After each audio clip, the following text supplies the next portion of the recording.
Bien, buenas tardes, días y noches a todos los que se han conectado a este nuevo webinar de la Asociación Venezolana de Arbitraje, en el que tendremos la oportunidad de debatir acerca de temas de gran actualidad en el arbitraje de inversiones, que hoy en día sufre una profunda crisis de legitimidad debido a graves críticas provenientes sobre todo por parte de los estados, que irónicamente fueron los que crearon todo el sistema sobre la base de tratados internacionales que recogieron en gran medida lo que venía siendo el derecho internacional consuetudinario y otras normas que estaban recogidas en tratados anteriores a estos tratados bilaterales de inversión.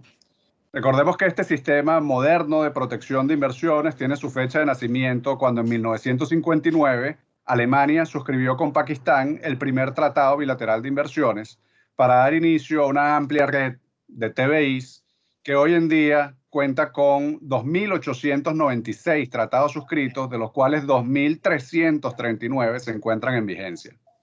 Esto sin contar con otros tratados que contienen normas de protección de inversiones extranjeras basadas en los TBIs, que ya alcanzan los 390 tratados suscritos y de los cuales 319 están vigentes. ¿Qué pasó luego de este gran empuje que le dieron los estados al derecho internacional de inversiones y en particular al arbitraje de inversiones? ¿Por qué se ven los estados las caras 60 años después y se cuestionan todo lo que hicieron? Este cuestionamiento ha llegado al punto de crear una segunda generación de tratados bilaterales de inversión que contienen normas más restrictivas en cuanto a los derechos que se le otorgan a los inversionistas y propuestas que se alejan del arbitraje y abogan por la creación de tribunales internacionales permanentes. Una explicación que pudiera darse es que en 60 años el mundo ha cambiado de manera notoria y muy acelerada. Los que antes eran países exportadores de capital, ahora también son receptores de inversión extranjera y ven en el arbitraje de inversión un punto adicional de control de sus actos, por lo que ahora se unen a las voces de los estados tradicionalmente importadores de capital. Tener este tipo de controles de los cuales se puede beneficiar el individuo o la empresa al contar con un tribunal independiente del Estado en el que ha invertido, no es algo que le sea cómodo a los estados. La evidencia empírica muestra que no es cierto que haya una acción particular de los tribunales arbitrales a favor de los inversionistas. Basta con buscar las estadísticas del CIADI para darse cuenta de esto. Sin embargo, es cierto que el sistema debe mejorar muchos de sus aspectos. Veremos entonces qué nos pueden decir hoy Gustavo Mata, Cristel Baptista, Isabela Bellera y nuestro moderador Ricardo Chirinos, quien además es el coordinador general del capítulo internacional de la ABA. Este es un webinar muy especial para la ABA. Hemos puesto un gran empeño en reunir a los venezolanos que hoy en día se encuentran en el extranjero y que están de alguna forma relacionados con el arbitraje. Con este webinar estrenamos nuestro capítulo internacional, cuyo proceso de formación nos ha permitido ver el gran talento formado por las universidades venezolanas y la tenacidad que caracteriza nuestro gentilicio. Para la ABA, el capítulo internacional es motivo de orgullo y estamos seguros que otras organizaciones profesionales o gremiales tomarán esta idea para desarrollarla en formas similares o mejores. Ponemos a su disposición nuestra experiencia. Para finalizar, quiero darles nuevamente la bienvenida y espero que este webinar sea de gran utilidad y despierte la curiosidad académica de todos los participantes. Muchas gracias. Ricardo. Muchas gracias, José Gregorio, por la introducción y muchas gracias, en primer lugar, a la Asociación Venezolana de Arbitraje, a los miembros de su capítulo internacional que hoy nos acompañan y a todos los que están conectados desde Venezuela y el resto del mundo. Hoy tenemos la suerte de contar con tres brillantes colegas, todos jóvenes promesas del arbitraje, buenos amigos y parte de la diáspora venezolana que se ha formado en el exterior en los últimos años y que han tenido, como yo, la oportunidad de desarrollar sus carreras en el mundo del arbitraje y en particular el arbitraje de inversión. De verdad es un gusto enorme poder compartir hoy con ustedes y espero que sea el primero de muchos eventos que organicemos juntos. El tema de hoy, como adelantaba José Gregorio y con el que se estrena formalmente el capítulo internacional de la ABA, tiene que ver con retos y tendencias en el arbitraje de inversión. Esta es un área que, como todos ustedes saben, es un área en constante evolución. La consistencia de las decisiones, si bien es un ideal, y los tribunales arbitrales toman en cuenta, algunos más que otros, las decisiones previas al dictar sus laudos, la realidad es que no hay precedentes vinculantes en el sistema actual. Y eso ha llevado a que casos que presentan supuestos idénticos o muy similares, que están incluso regidos por un mismo tratado de inversión, sean decididos de forma distinta. Esta, por supuesto, es una de las críticas que con mayor frecuencia se le hacen al sistema. Al no haber precedentes vinculantes, no hay certeza sobre cómo va a decidir el tribunal. Y ese es precisamente uno de los grandes retos con que se enfrentan las partes y con el que tenemos que lidiar los abogados que estamos de ambos lados. En más de una oportunidad nos ha pasado que tenemos un caso fantástico y los temas clave han sido decididos favorablemente en casos anteriores, pero en medio del camino surgen decisiones totalmente contradictorias que no nos favorecen. Así que de algunos de estos temas controversiales, justamente, que han dado lugar a distintas posiciones y las tendencias que se han ido formando y que debemos tener en el radar, nos van a hablar nuestros panelistas del día de hoy. Gustavo, que está basado en Madrid, es asociado en Cuatro Casas, nos va a hablar de temas jurisdiccionales, especialmente sobre si es necesario o no para el demandante no solo demostrar que es un inversor y titular de una inversión, sino que además debe haber realizado una supuesta acción de invertir en el territorio del Estado receptor. También nos hablará Gustavo sobre la situación de los dobles nacionales y los distintos criterios que han sido adoptados para definir si pueden y cuándo pueden hacer uso de su doble nacionalidad para intentar reclamos de inversión contra sus propios estados. Por su parte, Cristel, que también está basada en Madrid, árbitro internacional, nos hablará de temas de fondo, de los estándares de protección que contemplan los estados de inversión y en particular de cómo han ido evolucionando los criterios en materia de expropiación indirecta y de trato justo y equitativo. Finalmente, Isabela Velera, colega asociada de White & Case basada en Washington, D.C., nos hablará desde la perspectiva del Estado en los arbitrajes de inversión sobre excepciones y defensas que frecuentemente plantea el Estado para intentar bloquear los reclamos que se presentan en su contra. Vamos a comenzar con Gustavo, con quien vamos a entrar en materia. Tradicionalmente, Gustavo, para demostrar que hay jurisdicción, el demandante tiene que probar primero que es un inversor protegido, es decir, que es un requisito que está ligado a su nacionalidad, que el inversor es una de las partes, es un inversor de una de las partes del tratado que se invoca. Y en segundo lugar, que ese inversor es titular de una inversión protegida. Pero hemos visto en distintos casos que el Estado plantea como una objeción jurisdiccional que eso no es suficiente y que además hace falta que haya una supuesta acción de invertir. ¿Por qué no nos comentas en qué consiste este argumento que hacen los estados y en qué supuestos se ha planteado? Es así, bueno, no solamente lo han planteado, sino que lo han planteado con éxito. Y antes de continuar, por supuesto, me uno a las palabras de agradecimiento a la ABA y a su capítulo internacional por haberme invitado a formar parte de este webinar. Y bueno, pues sí, como bien decía Ricardo, no solamente se ha planteado este tipo de defensas jurisdiccionales, sino que últimamente ha tenido cierto éxito. Y la pregunta es si se requiere o no esa acción de invertir, o si por el contrario, ser portador de acciones o ser el titular de una concesión en un estado es suficiente para considerarte un inversionista extranjero. Históricamente, o sea, de acuerdo con las definiciones de inversión que se han incluido en los tratados de protección de inversiones bilaterales, multilaterales, sea cual fuera su naturaleza, se ha entendido que quien posee acciones, títulos u otros derechos es sumamente amplio y no limitativo a este tipo de definiciones. Se considera un inversor protegido bajo el tratado que puede traer una reclamación y cuyas reclamaciones, por supuesto, estarían dentro de la jurisdicción del tribunal arbitral. ¿Qué es lo que pasa? Recientemente, como tú decías, algunos estados han empezado a decir que eso no es suficiente, que se requiere una actitud, una contribución activa o lo que se ha calificado como la acción de invertir. Hay tres casos que pueden ser un poco hito en esta discusión y son Quiborax contra Bolivia, Alapli contra Turquía y Clorox contra Venezuela más recientemente, en el cual nos vamos a enfocar un poquito más. En el caso, si empezamos por ver un poco lo que pasó en el caso Quiborax, este fue el primer caso, por digamos de alguna manera, el caso en el que se acuñó esta frase de la acción de invertir. Esto fue un caso bajo el tratado, el TBI Chile-Bolivia, en el que unos inversionistas, unos de ellos, el señor Fosk y otras dos sociedades mercantiles, reclamaban a Bolivia por supuestamente sus derechos bajo el tratado Chile-Bolivia, se había visto afectados porque les habían retirado una concesión minera.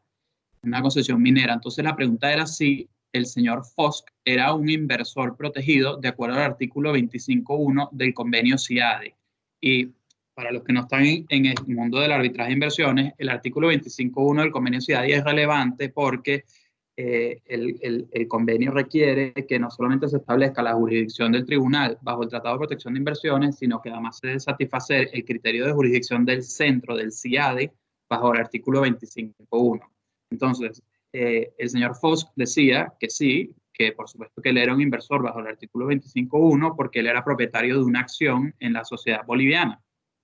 Bolivia, por su parte, decía que no, que el tribunal no podía establecer jurisdicción porque al haber recibido gratuitamente una acción, el señor Fosk no había hecho una contribución real en dinero o en activos a la supuesta inversión, como según Bolivia requería el convenio CIADI.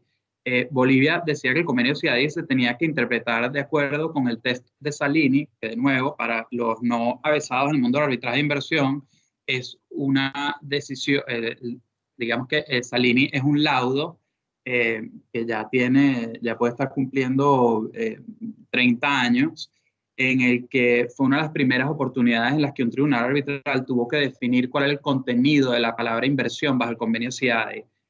La decisión de Salini, entre otras características, dijo que en una inversión tiene que haber una contribución en dinero o en activos, tiene que haber una asunción de riesgo, tiene que haber una cierta duración, no puede ser una sencilla transferencia monetaria, entre otras consideraciones. Para Bolivia debía aplicarse esta definición y el señor Fosk, por supuesto, no cumplía con los requisitos de Salini.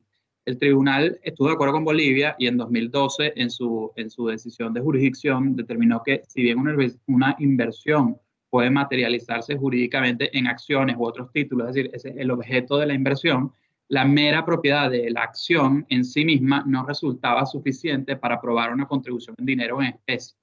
En ese caso, no había duda, y además el señor Fosk no lo disputaba, que él solamente había recibido una acción para dar cumplimiento a una formalidad del derecho societario boliviano, que como el venezolano o muchos otros, no permite la constitución de sociedades unipersonales, ¿no?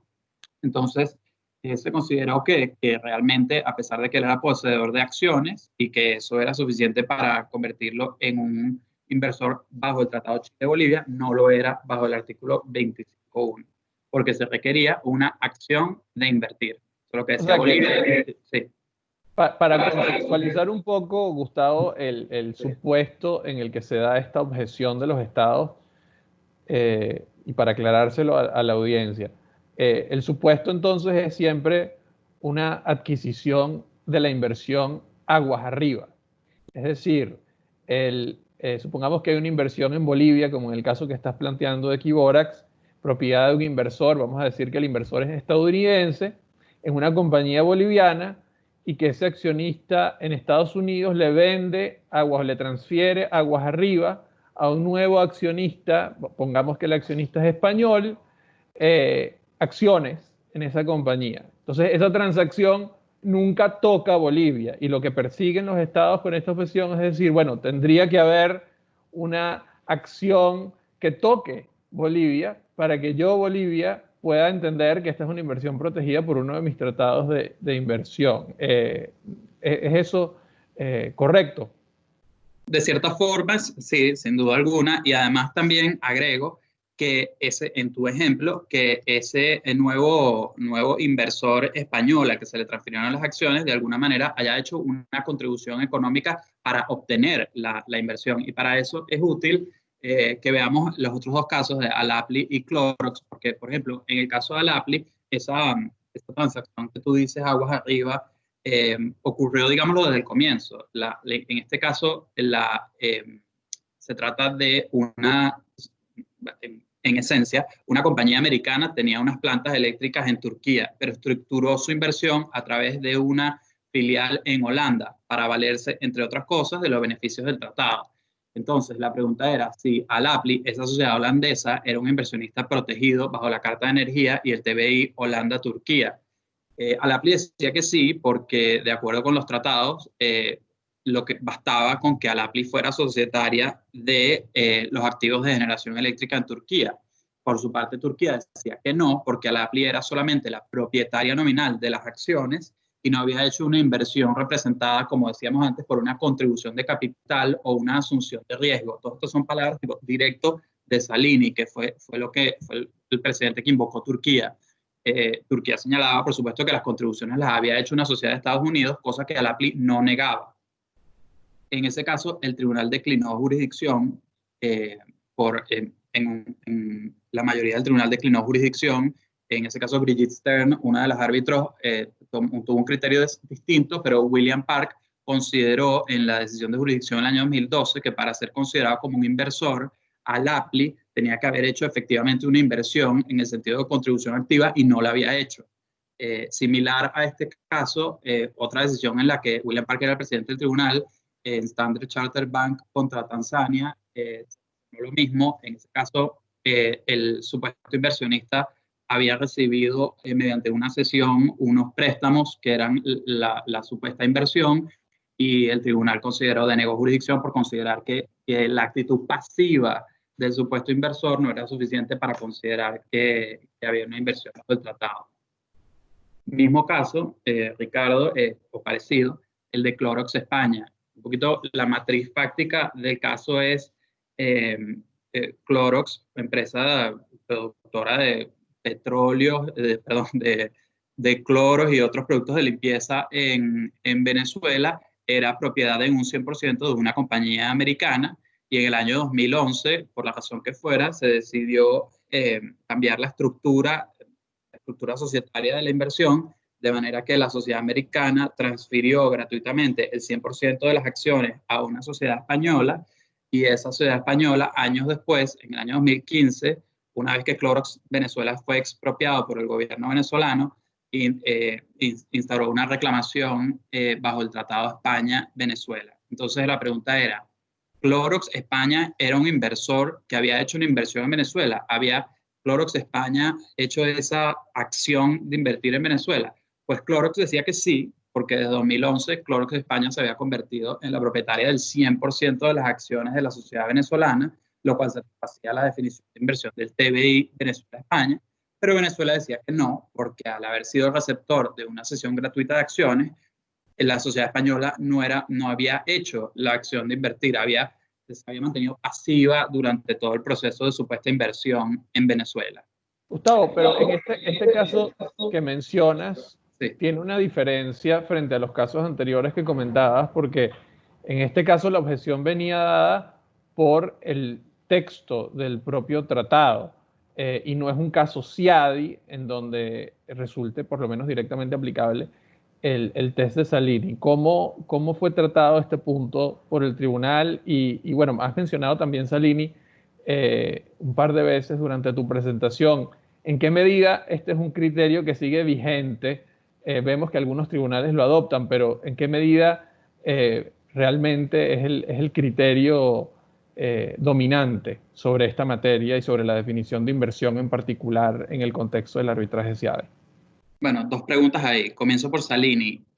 Salini, primero, debo decir, como creo que lo dije, es un precedente que es únicamente relevante en el contexto del CIADI, en el sentido de que es una decisión que pretendió definir o darle contenido a la palabra inversión tal como estaba contenida en el convenio del CIADI.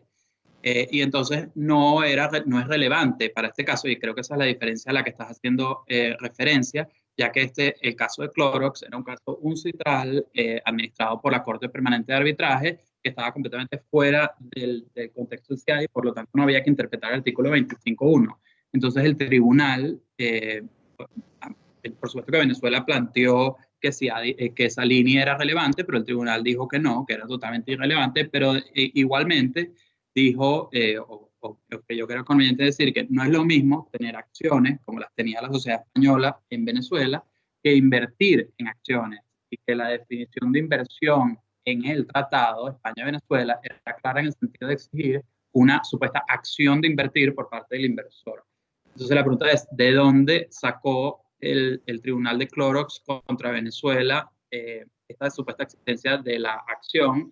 Y si nos vamos a lo que el tribunal dijo, si vemos el preámbulo, yo aquí he hecho unos cortes del tratado, dice, por ejemplo, que el preámbulo dice las inversiones realizadas por inversores. Para el tribunal la palabra realizadas implicaba una acción de invertir. Igualmente, en la definición de inversiones decía todo tipo de activos invertidos por inversores. Entonces el tribunal vio ese nexo, esa supuesta acción de invertir en la palabra invertidos. Y fue así como llegó a la determinación de que se requiere más que la simple ser propietario de acciones o títulos en el supuesto estado, en el estado de la supuesta inversión. Gustavo, antes de que pasemos a la lámina siguiente y volviendo quizá a la lámina anterior y viendo un poco esa lectura que hizo el tribunal de la definición de inversión, ¿tú dirías que esta es una lectura correcta de esta definición? Porque evidentemente el tribunal fue más allá de lo que dice el tratado, porque el tratado dice, bueno, una inversión incluye, y eso no está en lo que está marcado acá, pero una inversión incluye, entre otras cosas, las acciones en una compañía. ¿En qué medida es justificado para un tribunal arbitral leer en estos tratados más allá de, bueno, tienes una acción, eres propietario de la acción, con eso es suficiente? Bien, bueno, pregunta cargada. Si es correcta o no la decisión, no me corresponde decirlo, me merece todo el respeto del mundo el tribunal, y creo que hay argumentos para ambas partes. Sin duda creo que no he hablado mucho de las razones por las que alguien podría pensar que el laudo cometió uno que otro error, y creo que mejor que yo los explica la decisión de anulación de la Corte Federal Francesa, porque claro, me falta decirles que el laudo de Clorox contra Venezuela fue anulado en marzo de 2020 por una Corte Federal Suiza, y vale la pena acotar que es la primera vez que la Corte Federal Suiza anula un laudo en arbitraje de inversión, lo cual ya de por sí es llamativo y que creo que contesta un poco tu pregunta. El tribunal consideró que el TBI no requería más que un inversionista de un estado contratante poseyera activos en el otro estado contratante, así que evidentemente, por lo menos el Tribunal Federal Suizo, que también me merece mucho respeto, considera que la decisión no fue correcta. Y una cosa que me parece muy válida que resaltó el Tribunal Suizo, y que Clorox había alegado en el arbitraje, pero fue desechado su argumento, fue que si nosotros adoptamos el criterio del Tribunal Arbitral en Clorox, y que en su momento era el de Venezuela, entonces sencillamente estaríamos destruyendo una parte muy importante del sistema de protección de inversiones, porque las inversiones indirectas y los inversores poseedores de inversiones indirectas no calificarían para protección, porque en esencia ellos tampoco acometen esa acción de invertir a la que se refería Kiborax y a la que se refirió el tribunal en Clorox contra Venezuela. Así que, más que mi opinión, que creo que no tiene tanto peso, el tribunal federal francés pareciera no estar de acuerdo. Además, también el tribunal señaló que si las partes hubieran querido evitar el treaty shopping o incluir una cláusula de negación de beneficios, lo hubieran hecho y no lo hicieron. Y por supuesto, el tribunal en Clorox no debía agregar algo que no estaba en el texto del tratado. No sé si eso contesta tu pregunta. No, excelente. Yo creo que justamente la explicación que da el Tribunal Federal Suizo revela pues muy bien la discrepancia de opiniones que pueden presentarse frente a este mismo tema. Gustavo, tenemos en la agenda contigo un segundo tema, Sí. que es el caso de los dobles nacionales. Este tema ha dado mucha discusión, los estados objetan vigorosamente estos reclamos porque el demandante evidentemente es uno de sus nacionales. ¿Cómo ha sido tratado este tema en la jurisprudencia reciente? Y tratemos de resumirlo un poco porque estamos un poquito avanzados con el tiempo. Bueno, la jurisprudencia reciente no ha sido para nada constante. Como tú señalabas al principio, no tenemos un sistema de precedentes en el arbitraje internacional de inversiones, entonces estamos un poco ante un área muy debatida. Ya que estamos cortos de tiempo, no voy a desperdiciar mucho del poco tiempo que tenemos en la parte en la que no hay debate. Hay tratados que regulan expresamente si un doble nacional puede o no traer una reclamación, por ejemplo, el modelo de TBI de los Países Bajos o el Tratado de Libre Comercio entre la República Dominicana y algunos países centroamericanos y Estados Unidos, que claramente dicen que sí se puede siempre y cuando la persona que trae la reclamación no la esté trayendo contra el Estado en el que tiene su nacionalidad dominante y efectiva, en lo que es una referencia clarísima del principio establecido en el caso de Nottebohm por la Corte Permanente de Arbitraje hace ya casi 100 años. Y entonces eso está muy claro. También hay otros tratados que las excluyen explícitamente y que dicen que una persona que tenga la nacionalidad del Estado demandante, perdón, que los tribunales no tienen jurisdicción sobre las disputas traídas por una persona contra uno de sus estados de nacionalidad. Entonces, en eso no vamos a desperdiciar mucho más tiempo. Hay un caso interesante que es Valentines contra República Dominicana, pero bueno, ya se los dejo para que lo lea cada quien de tarea. En todo caso, en donde sí hay mucho debate es cuando los tratados no dicen nada, digamos, no regulan la posibilidad para sí o para no de que un inversor traiga una reclamación contra uno de sus estados de nacionalidad. Entonces, ha habido por lo menos 6 decisiones, todas un poco distintas, que creo que vale la pena que vayamos viendo una a una. La primera de ellas recientemente es la del caso Serafín García Armas contra Venezuela y su hija también es demandante. Eso es un caso de unos españoles venezolanos, dobles nacionales españoles venezolanos, cuyas inversiones en Venezuela fueron de alguna manera, alegan ellos, expropiadas en contra de sus derechos bajo el Tratado de Protección de Inversiones España-Venezuela. Y en 2013 ellos iniciaron una reclamación en contra de Venezuela y el tribunal consideró que al no haber en el Tratado de España-Venezuela una condición que limitara de alguna manera o que restringiera la nacionalidad de los inversores protegidos bajo el tratado, el tribunal no podía agregar lo que no estaba dicho en el tratado. El tratado decía que había que tener la nacionalidad de una de las partes contratantes. El tribunal entonces dijo, bueno, que tengas de 2 no quiere decir que no tengas de 1. Y eso también ocurrió, es un caso muy similar en Bagat contra Egipto, en el que yo creo que lo explicó muy bien el tribunal en su decisión de jurisdicción del año 2017, cuando dijo que lo que el tratado requería era que el inversor cumpliera con un requisito positivo de nacionalidad finlandesa y no con un requisito negativo de no nacionalidad egipcia. Con base en eso, el tribunal dijo que podía establecer jurisdicción sobre la reclamación del señor Bagat, doble nacional finlandés y egipcio, contra Egipto.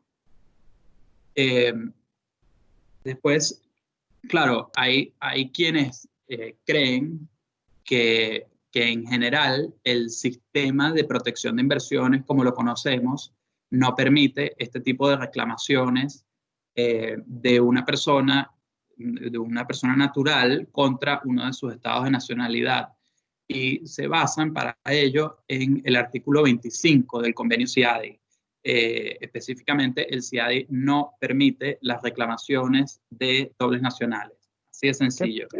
¿Qué pasa, Gustavo, cuando el tratado contempla el CIADI como una opción, pero no es la única opción? Claro. ¿Qué pasa cuando el tratado dice, si el CIADI no está disponible, tú puedes ir a otros foros, como por ejemplo un arbitraje uncitral. Eso no permitiría una lectura de que justamente en los casos de los dobles nacionales el CIADI no está disponible y entonces se abre la puerta para un arbitraje uncitral.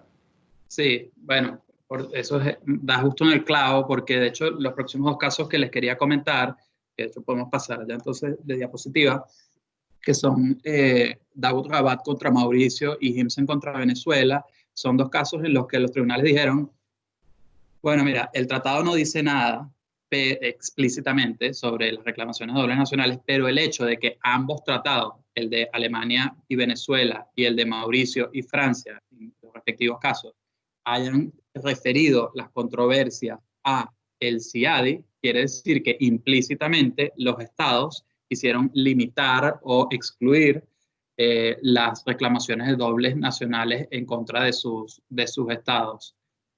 Son dos casos muy recientes, el de Daoud contra Mauricio de abril de 2018 y el de Hemsen contra Venezuela de octubre de 2019, en los que los tribunales fueron muy cuidadosos, y creo que esto también va a tu pregunta, en decir, bueno, esto de que las excluyeron implícitamente tal vez no es un argumento tan fuerte, y entonces aprovecharon también y dijeron, mira, en todo caso, la nacionalidad del señor Daoud Rabat, dominante y efectiva, es de Mauricio, y la de los hermanos Hemsen, en el caso de Hemsen contra Venezuela, concluyó el tribunal que su nacionalidad efectiva y dominante era venezolana. Así que en cualquier caso, inclusive si los estados no hubieran limitado implícitamente este tipo de reclamaciones, el tribunal hubiera llegado a la misma conclusión.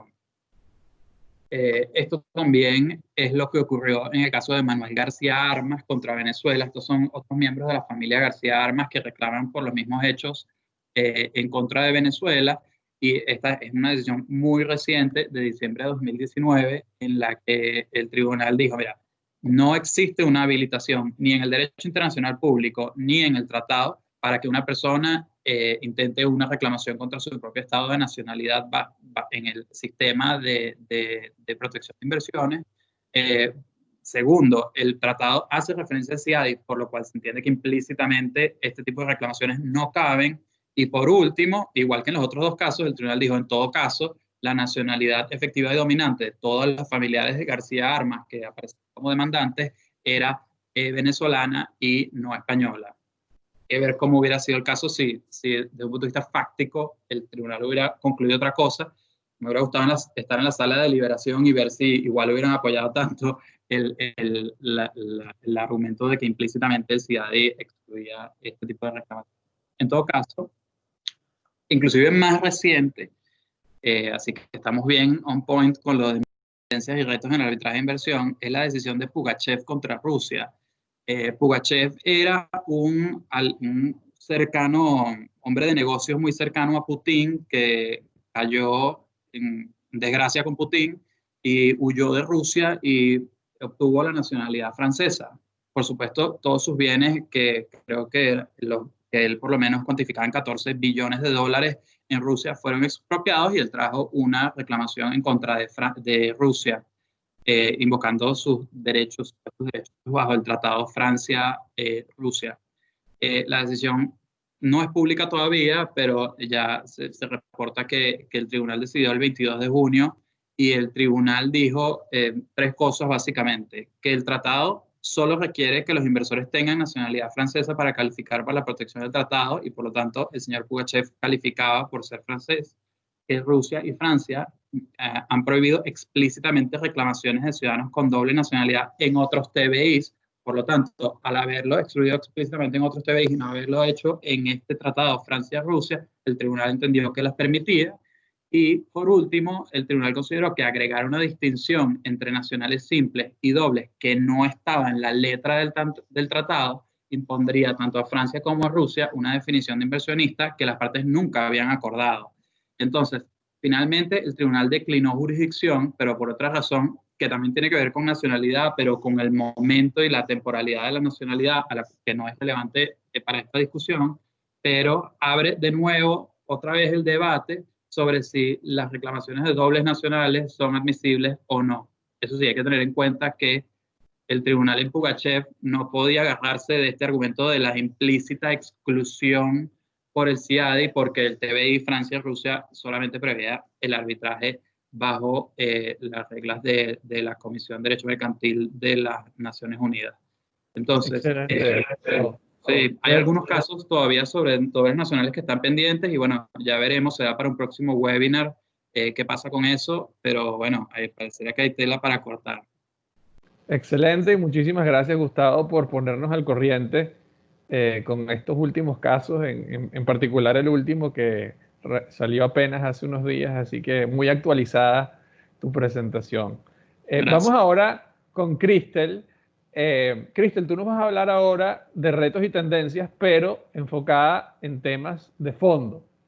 Y nos vas a hablar en particular de casos de expropiación y trato justo y equitativo, que son, si se quiere, los estándares de protección que más comúnmente se alegan y se discuten en el contexto del arbitraje de inversión. Hablemos primero de expropiación.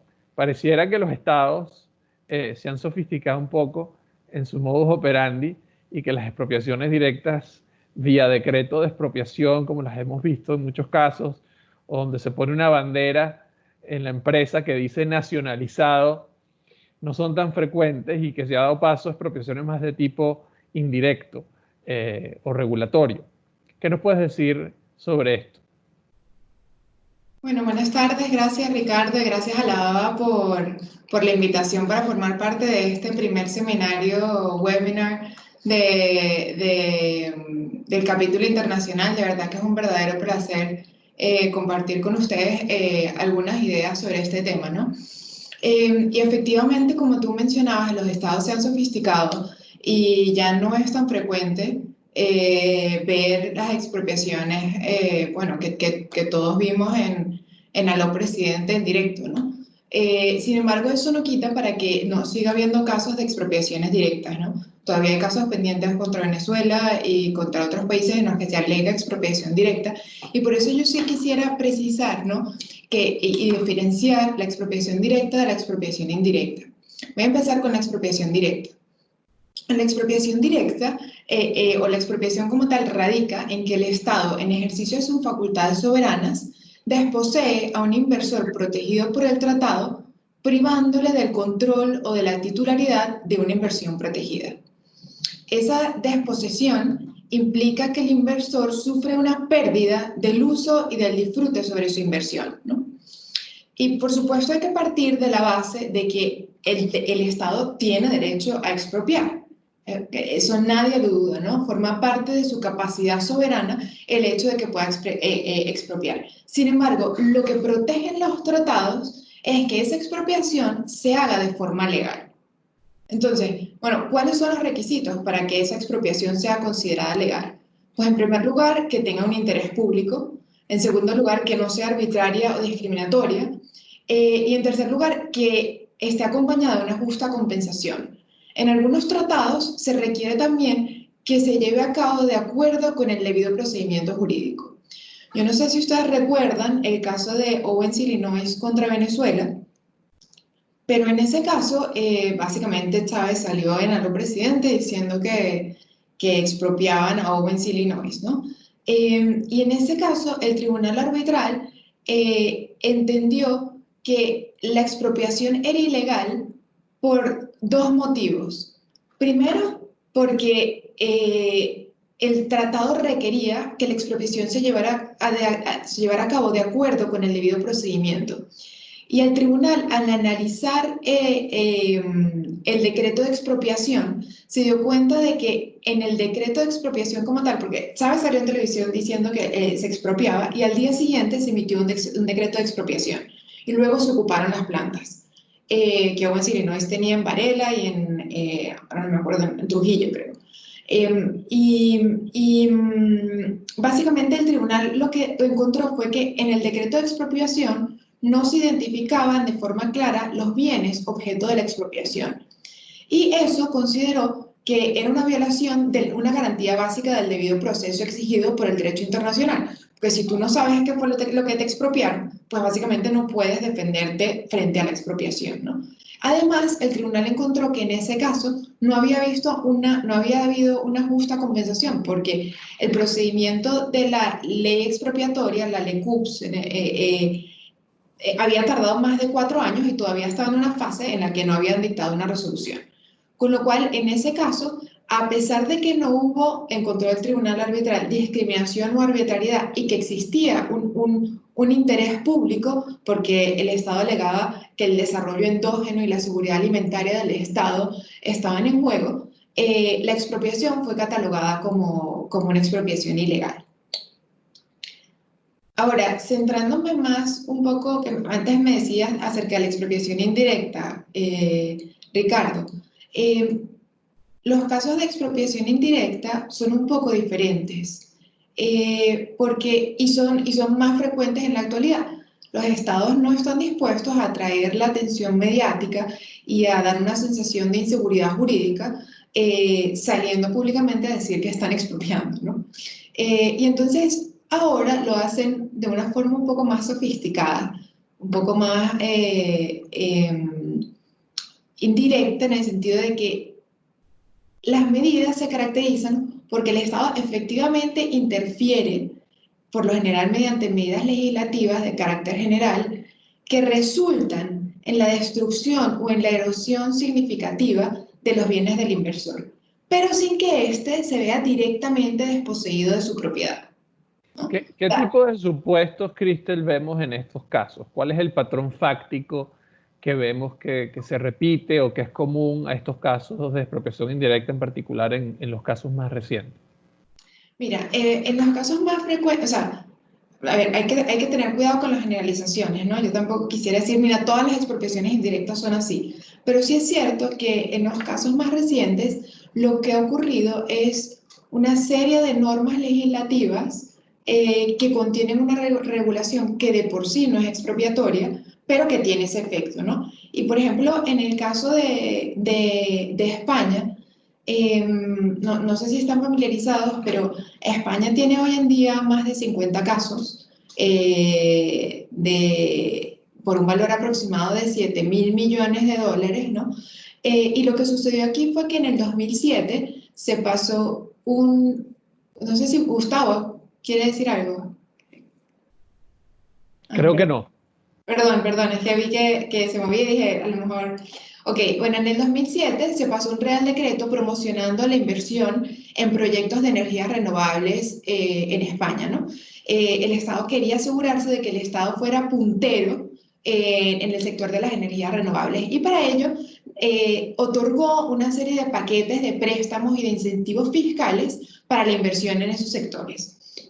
Entonces, en los años sucesivos, en el 2009, en el 2012, en el 2013, el Estado tomó una serie de medidas que reformaban esos subsidios energéticos otorgados por el gobierno, ¿no? Y en concreto, bueno, en el 2010 se introdujo un sistema de tarifas para el sector fotovoltaico, en el 2012 el gobierno inició unas reformas para atacar el déficit en el sector eléctrico, que en ese momento llegaba a los 26.000 millones de dólares, y finalmente en el 2013 se culminó con una reforma total del sistema de subsidios energéticos, ¿no?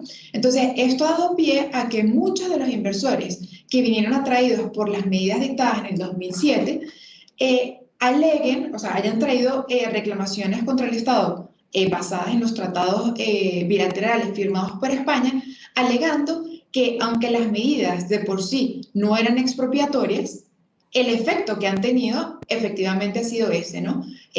Porque los inversores han sido privados, si no de su inversión, del valor de la inversión, ¿no? Y de las ganancias que tenían previstas obtener. Bueno, yo no me voy a meter en cuáles han ganado y cuáles han perdido.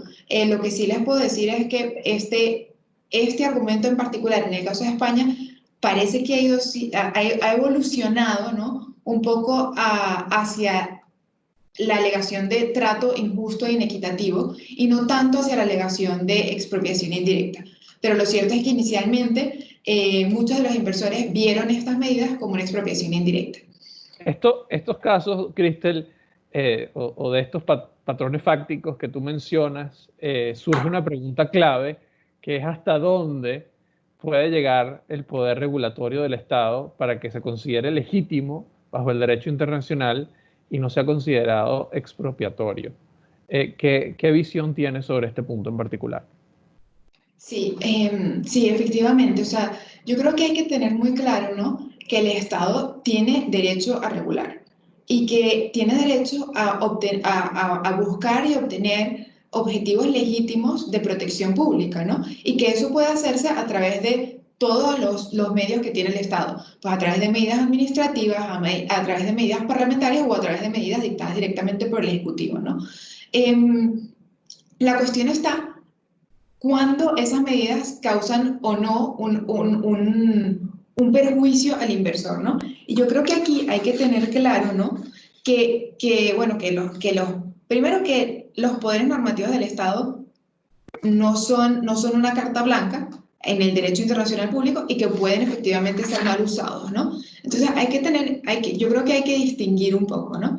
Si tenemos una ley o un acto administrativo o un acto del Poder Ejecutivo que es de buena fe, que no discrimina, que es de aplicación general, que tiene un interés público, que no impone cargas desproporcionadas y que respeta el debido procedimiento, aunque ese acto en particular tenga una repercusión negativa sobre inversiones realizadas por extranjeros, no va a dar lugar a que se considere que hay una expropiación indirecta, ¿no? Pero si no se cumplen esos requisitos, podría ser que sí. Cristel, hablemos, y porque tenemos un poquito avanzado el tiempo, hablemos ahora de trato justo y equitativo. Y este es un estándar que en casos de expropiación aparece como un estándar, si se quiere, subsidiario, que inclusive en casos de expropiación, cuando el tribunal encuentra que hay una expropiación, no decide ese reclamo, pero que en disputas que surgen de medidas regulatorias es muchas veces el reclamo que tiene éxito y de donde surge la condena contra el Estado, donde está el dinero, digamos. Es un estándar muy amplio y que da para mucho, pero ¿qué patrón fáctico, qué tipo de situaciones podemos encontrar en los casos recientes donde se ha discutido este estándar de tratamiento? Bueno, mira, aquí sí es verdad que no se puede sacar un patrón fáctico, ¿no? En los casos en los que se ha encontrado una violación de trato justo y equitativo varían muchísimo. Y es cierto lo que tú señalas, ¿no? Realmente hoy en día es el estándar más activo de los últimos años y que más han ganado los inversores, ¿no? Aquellos en los que se les deniega, por ejemplo, la expropiación indirecta, muchos encuentran su alegato ganador en el trato justo y equitativo, porque en realidad se trata de un estándar que desde el principio buscaba cubrir las lagunas del tratado, que pudiera tener el tratado, ¿no? Para dar la protección que realmente los estados estaban buscando, ¿no?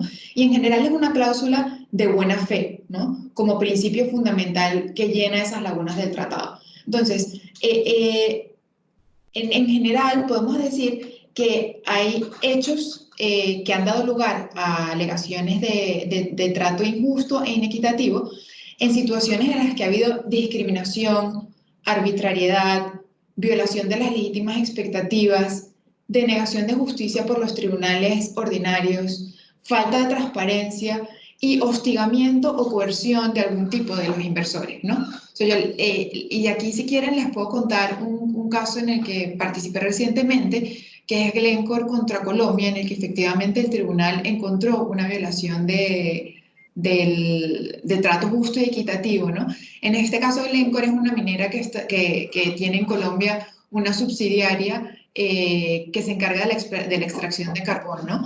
Y que tiene un contrato para la extracción del carbón con el Estado a largo plazo.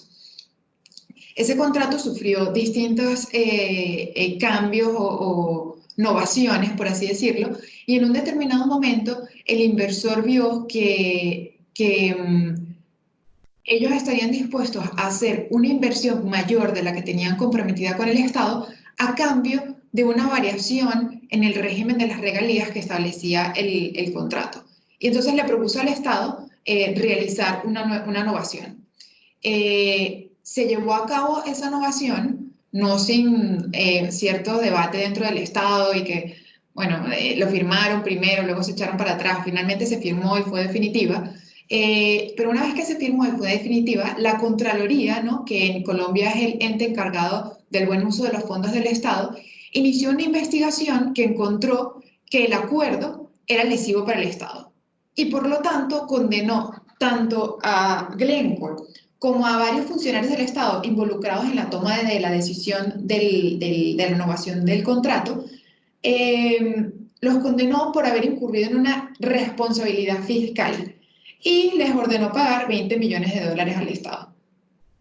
Entonces, Glencore trajo una alegación de trato injusto e inequitativo que efectivamente fue validada por el Tribunal Arbitral al encontrar que la decisión de la Contraloría había sido irrazonable. ¿Y por qué? Había sido irrazonable, encontró el tribunal, porque la valoración que hizo el Estado para encontrar que el acuerdo era lesivo para Colombia fue simplemente basada en los primeros años de la renovación. O sea, y efectivamente durante los primeros años de la renovación del contrato estaba previsto que las ganancias para el Estado y para el propio Glencore disminuyeran. Sin embargo, en los años posteriores, debido a esa inversión extra que iba a hacer la compañía, estaba previsto que se triplicaran y se cuadruplicaran los beneficios tanto para el Estado como para Prodeco. Y al limitar el análisis a los años en los que el beneficio para el Estado iba a ser negativo, el tribunal encuentra que la decisión de la Contraloría es irrazonable. Y por eso, efectivamente, condena a Colombia por un trato injusto e inequitativo frente a esta compañía. Muchas gracias, Cristel, por ese comentario y vemos que de este último caso que comentas se refleja y es bastante evidente entonces la importancia, viendo desde el punto de vista del Estado, la importancia de la consistencia en la conducta de los órganos del Estado, esa noción de que el Estado es uno solo y que cualquiera de sus órganos, si actúa de forma descoordinada o contradictoria con la conducta de otros órganos del Estado frente al inversor, puede comprometer la responsabilidad internacional del Estado y acarrear una violación de este estándar de tratamiento justo y equitativo. Muchas gracias, Cristel, por tu intervención. Por razones de tiempo pasamos ahora a Isabela, que Isabela ha representado a estados y tiene experiencia representando a estados tan lejanos como Uzbekistán, y de eso quiero que nos hables un poquito. Nos interesa mucho conocer tu experiencia, Isabela. En ese sentido, el arbitraje de inversión es muchas veces criticado porque se percibe como un sistema parcializado a favor del inversor. ¿Estás de acuerdo con esa crítica? ¿Cómo lo ven los estados? Sí, bueno, primero que nada quería verificar que mi presentación se ve todo bien. Perfecto. Ok, perfecto. Bueno, sí, Ricardo, por supuesto voy a responder a tu pregunta. Buenos días, primero que nada, buenos días, buenas tardes a todos y gracias a Lava por la invitación. Sí, bueno, para nadie es un secreto que en los últimos años el arbitraje de inversión ha venido creciendo significativamente y bueno, como parte de mi carrera he tenido la oportunidad de trabajar exclusivamente en casos de inversión, representando tanto a inversionistas como estados y en estos 10 minutos voy a hablar sobre mi experiencia efectivamente representando a estados.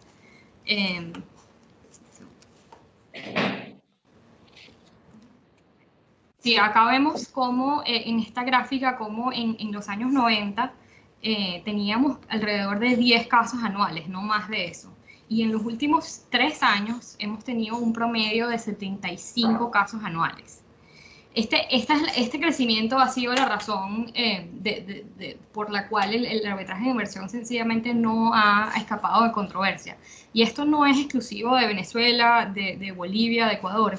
Esto aquí también, donde yo estoy en Washington, el gobierno americano, políticos tan altos como Elizabeth Warren han dicho que esto es un sistema que es pro-inversor y que es intrínsecamente injusto para el Estado. Pero veamos si esto es cierto. Estas son las estadísticas de UNCTAD, de las Naciones Unidas, de los últimos 3 décadas de arbitrajes internacionales. Aquí vemos cómo la gran mayoría de los casos, un 36% de los casos han sido ganados por Estado. Además de esto, un 10% de los casos han sido descontinuados, es decir, que el inversionista ha retirado la demanda antes de que haya una decisión. Y otro punto que me llama bastante la atención es que creo que hay una persona que tiene que hacer en su parte. Perdón, hay un 23% que No. Sí, perdón, Isabela. Creo que tenemos a alguno de los participantes que no tiene el micrófono en mute. Si pueden silenciar Listo, su micrófono, ya está muchísimas gracias. silenciado, ya está silenciado. Pueden continuar. Excelente, muchas gracias. Gracias. Bueno, como decía, estas dos estadísticas que son bastante importantes, donde el Estado simplemente tuvo una victoria limpia. Y hay un 23% que llama bastante la atención, y esto es una transacción que hubo entre el Estado y el inversionista. Estas transacciones generalmente son confidenciales, pero se puede suponer que es una transacción hecha por un valor bastante inferior al monto que es reclamado por el inversionista. Y en algunas circunstancias incluso puede involucrar una restitución de propiedad u otro tipo de acciones. Entonces terminan siendo beneficiarias para ambas partes. Y los defensores del sistema de arbitraje internacional se apoyan en este tipo de estadísticas para demostrar que como decía José Gregorio al principio, el Estado supuestamente es el gran perdedor, pero realmente las estadísticas no muestran esto. Pero esta es la otra cara de la moneda que quería mostrar, y es que la mayoría de los casos que sí van a los méritos, que no se resuelven por una cuestión jurisdiccional o preliminar, la mayoría han sido decididos en favor del inversionista. Esos son 61% de los casos. Hay dos puntos que quiero resaltar con este tipo de estadísticas, más allá de cómo lo vayamos a interpretar. Lo primero es que los estados no son ningunos tontos. Se recurren frecuentemente a firmas con experiencia, e incluso ciertos estados han construido equipos internos dentro de sus departamentos de justicia o procuraduría con la capacidad de imponer defensas efectivas en estos procedimientos. Y lo otro que quiero rescatar es que las defensas de tipo jurisdiccional y admisibilidad, de las que vamos a hablar en las siguientes diapositivas, han dado muy buenos resultados para los estados. Y han reducido costos y tiempos también.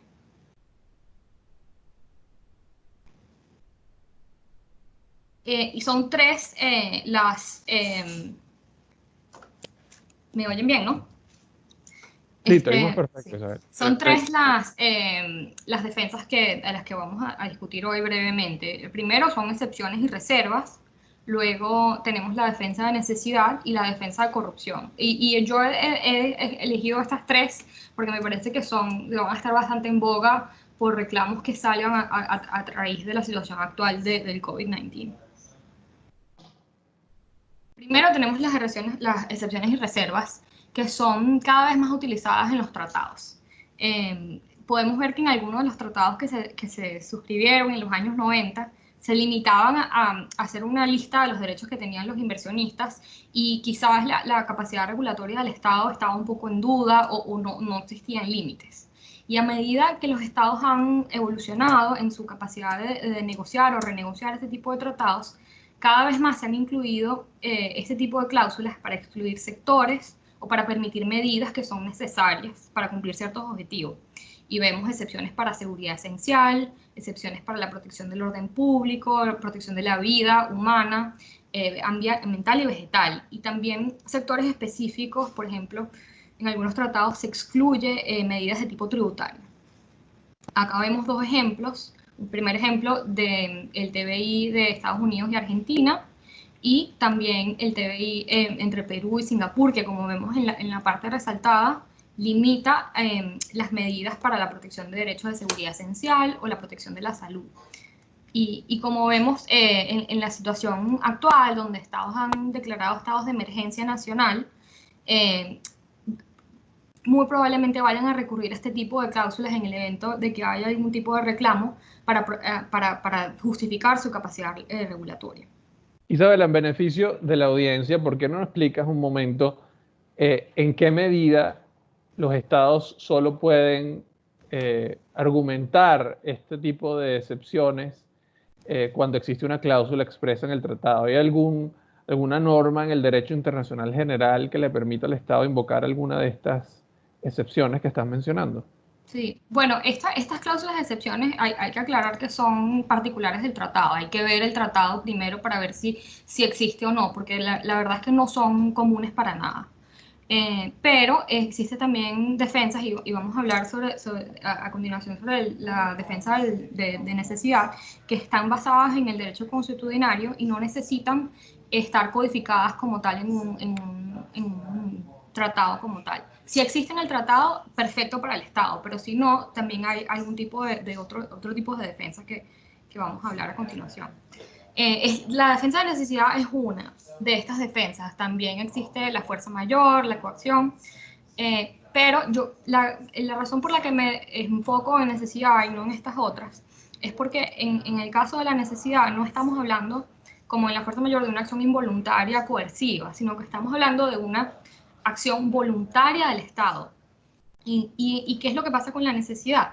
Que hay un conflicto que es irreconciliable entre, por un lado, el interés nacional y, por el otro lado, el deber que tiene el Estado de proteger al inversionista. Esta defensa la conseguimos en el derecho civil, pero digamos que la extrapolamos ahora al Estado.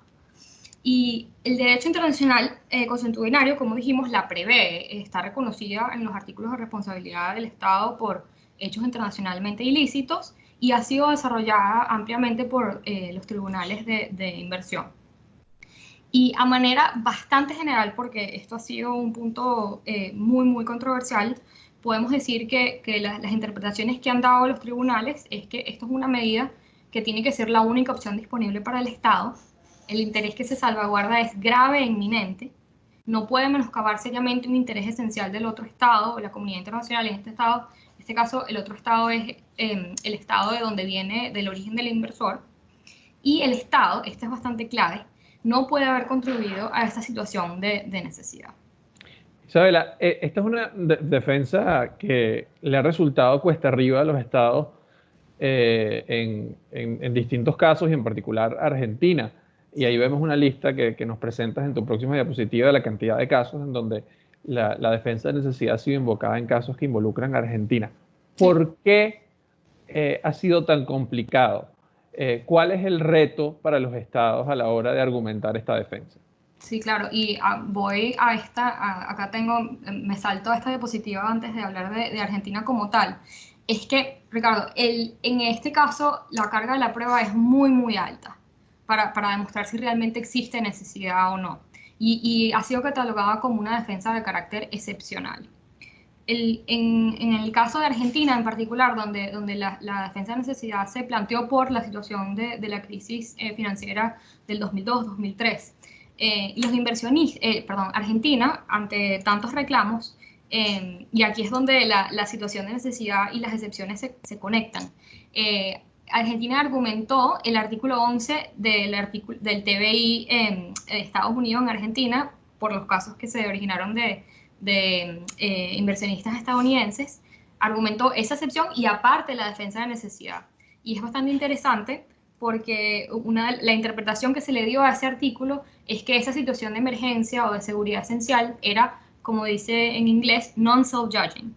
Es decir, que el Estado como tal no es el árbitro de su propia necesidad, sino que se evalúa a través de un estándar objetivo. Tribunales pensaron que no había relación causa-efecto entre la defensa, entre la necesidad de Argentina y las medidas que se tomaron, y el punto que fue fulminante para Argentina fue que ella contribuyó sustancialmente con la crisis. Esto fue lo que la mayoría de los tribunales pensó. Hubo un caso aislado, hubo un par de casos aislados, pero quiero rescatar el de LG y Argentina. Estos fueron tres inversionistas americanos en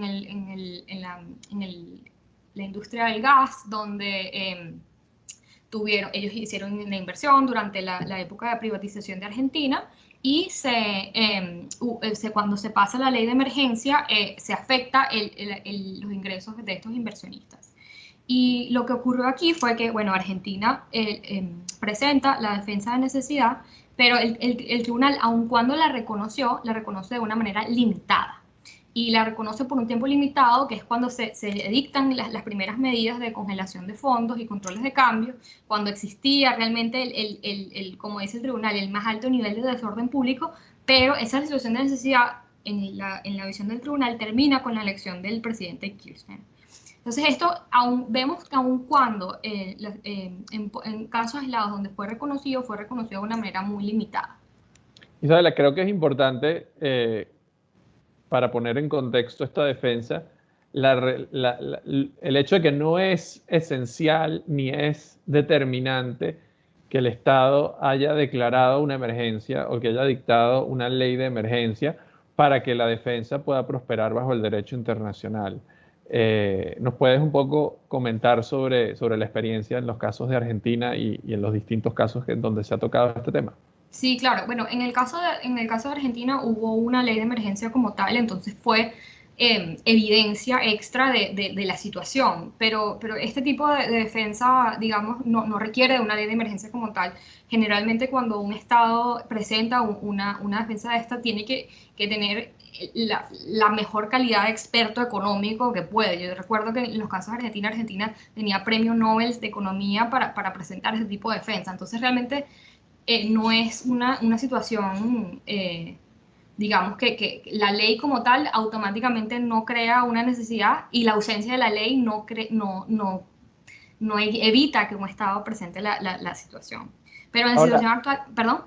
No, sí, adelante, Isabel. No, pero lo traigo a colación por la situación actual, donde realmente muchos estados han dictado medidas de emergencia y probablemente en los casos que veamos a raíz del COVID-19, esta va a ser una de las evidencias que van a traer los estados a colación.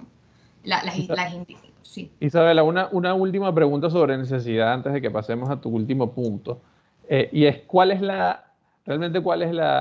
si la defensa prospera, ¿cuál es el efecto jurídico de esta defensa y cómo quedan los daños? O sea, ¿hay alguna posibilidad de que el inversor recupere daños aún si el Estado es exitoso alegando la defensa de necesidad? Sí lo hay. Es un poco confuso porque si vemos en los artículos de responsabilidad del Estado, lo que nos dice el artículo 27 es que la defensa de necesidad se puede presentar, pero es sin prejuicio de la cuestión de compensación por pérdidas materiales. Entonces, podemos ver estar en una situación donde no hay responsabilidad por la violación, pero sí continúa habiendo una responsabilidad por compensación. Y recuerdo el caso uno de los casos de necesidad de Argentina, que fue el caso de Sempra, donde el tribunal concluyó que se toma en cuenta la crisis de Argentina al determinar la compensación. Entonces, sí puedes estar en una situación donde no hay responsabilidad, pero digamos que los daños se cuantifican de una manera diferente, se reducen y no son tan altos como en una situación donde no hubo necesidad o no hubo crisis. Muchas gracias, Isabela. Sí. Perdona, no sé si puedo intervenir sí, claro. en este punto. Es que me parece interesante traer a colación, a raíz de este tema de la compensación de daños, la existencia también en algunos tratados de unas cláusulas llamadas de compensación de pérdidas o cláusulas de guerra, que precisamente en muchos casos prevén situaciones de estado de excepción y prevén de una vez cuál es el trato que se debe dar al inversor en esas situaciones, ¿no? O sea, y en la mayoría de los casos estas cláusulas prevén simplemente el trato más favorable que se dé a inversores locales o a otros inversores extranjeros, pero en algunos casos de cláusulas extendidas, o sea, llamadas cláusulas extendidas de guerra, sí que se prevé una compensación equivalente a la de una expropiación, por ejemplo, si el Estado no logra aprobar el estado de necesidad. Es solamente para matizar un poco y para que se tenga en cuenta. Claro, no, gracias, Cristel. Bueno, como en la situación de excepciones y reservas, esto va a depender obviamente del texto del tratado como tal. Efectivamente. Que varían muchísimo. Muy relevante, antes de entrar al último punto, Isabela, muy relevante la intervención de Cristel y tiene que ver con una pregunta, de hecho, que hace Ángel Niño, que nos acompaña hoy. Y Ángel pregunta si contaría, dice Ángel en su pregunta, les voy a leer acá para que la tengan todas, si contaría como una expropiación indirecta, por ejemplo, que en el año 2020, me imagino que le está hablando del contexto actual del coronavirus, si a raíz de esto, en el año 2020, se otorgan beneficios fiscales para invertir en el sector, por ejemplo, energético, y que en el 2021 se otorguen beneficios muy superiores a nuevos inversores sin acoger a los inversores del año anterior. ¿Cómo queda esto, esta pregunta que hace Ángel Cristel, frente a las cláusulas que estás mencionando? Bueno, la verdad es que, o sea, responderlo así en abstracto es un poco difícil, ¿no? O sea, siempre hay que estar, o sea, y yo creo que esto es clave, sobre todo en el arbitraje de inversión, hay que estar a los hechos del caso y a lo que dice el tratado en particular, ¿no? O sea, yo creo que en ese caso no hay, o sea, cuando tú otorgas un trato más favorable a un inversor que a otro, no hay una inversión, una expropiación indirecta, sino que lo que puede haber es o una discriminación, o un trato injusto e inequitativo, o que no estás teniendo en cuenta la cláusula de national treatment, por ejemplo, o sea, de trato igualitario con respecto a los beneficios que le dejan los inversores nacionales, con lo cual habría que desviar un poco la atención, yo creo, en una situación como la que plantea Ángel, creo, ¿no? Sí. Habría que, yo creo que desviar un poco la atención hacia otros de los estándares que propone el tratado para ver en cuál se encuadra mejor, ¿no? Pero bueno, desde luego, o sea, todo está en estudiarlo y en el caso concreto y a partir de allí, pues si se está del lado del Estado, armar una defensa coherente y si se está del lado del inversor, lo mismo, ¿no? O sea, armar un caso sólido. Sí, si se me permite sí, por sabotear favor. un poco también la presentación de Isabela y continuando con lo que decía Cristel, yo creo que yo estaría de acuerdo en que probablemente estaríamos ante, habría que verlo, por supuesto, cada caso es un mundo, pero ante un supuesto de discriminación y creo que lo que es fundamental es determinar si los del 2020 y los del 2021 están en lo que se determina como like circumstances, son inversionistas que se encuentran en circunstancias similares. Entonces ahí se verificaría un supuesto de discriminación y evidentemente una violación del tratado y daría lugar a compensación muy probablemente, pero puede ser que mi cabeza esté infectada pro inversor. Bueno, yo creo que esta pregunta de Ángel, de hecho, ciertamente da mucha tela y quizá para un próximo webinar, pero para culminar los temas que tenemos en la agenda y volviendo con Isabela, nos queda un punto más, ya estamos un poquito pasados de tiempo, pero vamos a tratar de hacerlo rápido. Sí. Y es el tema de la defensa de corrupción, Isabela. Y en Latinoamérica, desafortunadamente, la corrupción, como en muchas otras partes, forma parte del día a día de nuestros países y sin duda es un reto en la práctica a la hora de invertir en mercados emergentes. ¿Por qué escogiste este tema para el evento de hoy y por qué es especialmente importante en el contexto que estamos viviendo? Es una excepción que vemos frecuentemente y me llama la atención que los estados que son parte de la propia corrupción la invocan cada vez más. Sí. La razón por la que la incluyo es porque estaba tratando de enmarcar todo en la crisis actual y me parece que la corrupción va a estar bastante en boga en los próximos años y la razón es porque toda crisis genera fraude o aumento del fraude. En la crisis financiera del 2008, el Departamento de Justicia de los Estados Unidos, por ejemplo, encontró un aumento significativo de los crímenes financieros. También Transparencia Internacional ha argumentado que la corrupción aumenta en tiempos de crisis porque el Estado simplemente no fiscaliza o porque la confianza pública disminuye. Y esto hablando en general alrededor de todo el mundo, no solamente en Latinoamérica. Y la otra razón es porque se han dado ciertos laudos recientes, y voy a hablar de dos, que han sido bastante interesantes y han dado, han movido la jurisprudencia en una dirección, quizá, por llamarlo de una forma bastante divertida. Y la razón por la que, para contestar tu pregunta antes de entrar, Ricardo, la razón por la que los estados levantan este tipo de medidas puede variar, o sea, puede ser que la corrupción ocurrió en un gobierno anterior, pero la verdad es que forma parte del rol del Estado también de investigar y de promover este tipo de defensas, más allá de que se esté, los críticos dicen que se está beneficiando de la corrupción. Yo personalmente no lo veo así. Primero que nada, quiero hablar sobre el caso World Duty Free, que fue el primer caso del CIADI que se trató el tema de corrupción. Esto de arbitraje surgió de un contrato para operar 2 duty frees en Kenia, en los aeropuertos. Y lo que pasó aquí fue lo siguiente: el presidente de World Duty Free, que es un señor de apellido Ali, admitió en su testimonio que le dio un maletín al presidente de Kenia a través de un intermediario con $500,000 en efectivo. Este maletín se lo devolvieron lleno de maíz. Y durante la audiencia, el señor Ali dijo que ese maíz significaba que al presidente le había gustado la propuesta y entonces se celebró el contrato. Ante estos hechos en la audiencia, el equipo que defendió a Kenia no dijo nada, no admitieron que hubo corrupción. Y el tribunal, en estas circunstancias, negó completamente los reclamos que se presentaron por el demandante.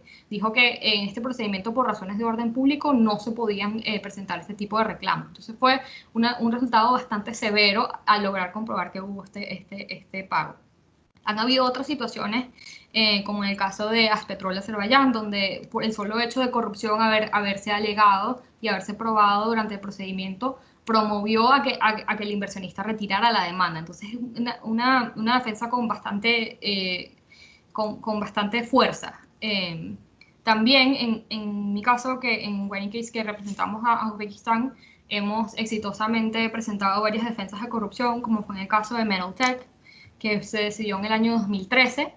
Esto fue el primer caso donde se negó jurisdicción bajo un tratado en base a corrupción. Esto fue en base a un tratado, no un contrato como en el caso de World Duty Free. Y acá fue un poco diferente porque el CEO de Metaltech admitió que se había pagado $4 millones, pero ese pago fue a unos consultores, no directamente a un oficial de gobierno. Pero uno de estos consultores fue el hermano del primer ministro de Uzbekistán, y también había otro oficial de gobierno. Y aunque no estamos en un caso con una confesión, como en el caso de World Duty Free, surgieron lo que se llaman como banderas rojas de corrupción que han sido tocadas por varios arbitrajes, varios laudos recientemente.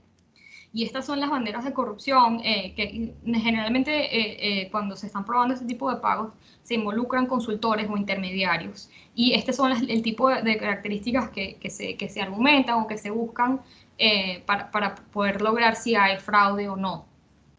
En el caso de Metaltech específicamente, el tribunal, los siguientes hechos se consideraron que levantaban banderas rojas o banderas de alerta. Un monto elevado para el consultor no estaba siendo pagado lo que normalmente se le paga a un consultor en el mercado. Estos consultores no prestaron ningún tipo de servicio, no tenían cualificaciones en la industria del molibdeno, que es el químico que era lo que se estaba tratando de explotar en esta fábrica. Los pagos se hicieron a través de las Islas Vírgenes y Suiza, que levantaron sospechas, y había conexiones con oficiales públicos. Todas estas circunstancias, aun cuando no se comprobó el pago como tal, crearon tanta sospecha que el tribunal completamente desestimó la demanda, como vemos acá en esta parte del laudo. Isabela, vemos que, y ya para finalizar, porque realmente ya estamos con el tiempo agotado, hay muchos casos de corrupción donde la defensa o el argumento de corrupción no ha prosperado, o casos en donde el tribunal no se siente cómodo decidiendo ese tema. ¿Cuál es el reto para las partes que invocan este argumento, bien sea el inversor o el Estado, cuando es el Estado que lo invoca como defensa? ¿Cuál es el reto a la hora de invocar este argumento para que sea exitoso y prospere? Bueno, el reto grande es la alta carga de la prueba, y el segundo es que obviamente una persona que está incurriendo en corrupción está tratando de evitar, ¿no? que dejar ningún tipo de huella. Entonces es bastante difícil para abogados de ambas partes lograr comprobar que exista o no ese pago. Entonces por esta razón y por la ausencia digamos, a menos de que tengas una situación como en World Duty Free, donde hubo una admisión, tienes que necesariamente recurrir a este tipo de alertas. Y quizás en ciertas situaciones los tribunales no han sido convencidos o sienten que que estas banderas rojas no son evidencias firmes de corrupción, pero sí se genera una especie de, si el argumento es efectivo, se genera una especie de nube gris, ¿no? Alrededor del inversionista. Esto lo vimos en el caso recientemente de Bear Creek contra Perú, donde hubo un argumento bastante fuerte de ilegalidad, pero igualmente el tribunal no se sintió lo suficientemente cómodo para desestimar la demanda, pero sí hubo una reducción importante de los daños en ese caso. Claro, entonces quiere decir que cuando hay casos de corrupción, eso, si bien no se determina la corrupción como tal, eso sin duda causa un perjuicio en la credibilidad de la parte que reclama y eso se ve afectado pues en sus daños. Muy importante esa acotación. Sí, no, para aclarar, en este caso no había corrupción como tal, sino ilegalidad, pero igual en el análisis del tribunal se ve que quizá por detrás de la mente de los árbitros estaba ese aspecto de ilegalidad. Claro, y es algo que perfectamente podríamos ver en casos futuros de corrupción. Quizás es una tendencia natural de los árbitros que cuando ven algo sospechoso en los hechos del caso, pues son un poco más reticentes a compensar generosamente al demandante.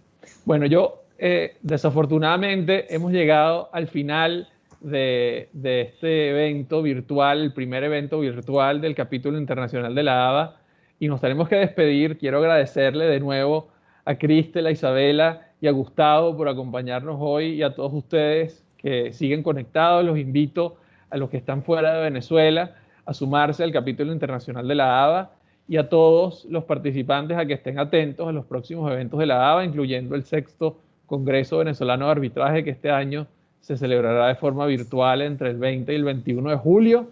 Estén atentos a las redes sociales de la ABA, donde publicaremos más detalles. De verdad, muchas gracias de nuevo. Manténganse sanos y salvos en medio de la pandemia y esperamos verlos pronto. José Gregorio, te cedo la palabra.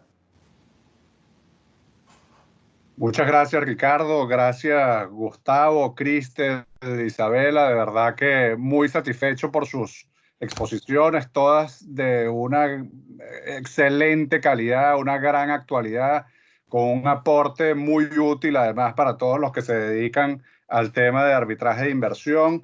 Yo creo que no se puede pedir más, honestamente. Creo que dieron unas exposiciones con una calidad que están a la altura de cualquier evento internacional al cual uno haya tenido la oportunidad de asistir.